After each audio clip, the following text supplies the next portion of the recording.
घिस्सा मगासच्या डावाचं नाव होतं घिस्सा. हा हनुमंती कुस्तीचा प्रकार आहे. घिस्स्याचे अनेक प्रकार आहेत. पोकळ घिस्सा, धक्का घिस्सा, पाय लावून घिस्सा, फौजदारी घिस्सा, हात काढून घिस्सा, त्याचे अनेक डावांनी घिस्सा डाव मारला जातो. आणि मगाशी प्रयत्न केला संग्राम पाटलाने घिस्सा.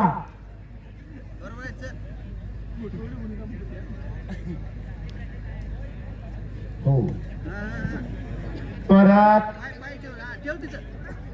पक्का पक्का पक्का पक्का पक्का पक्का पक्का पक्का बुडबाड काही बुडबाड काही तको इल्वान या बस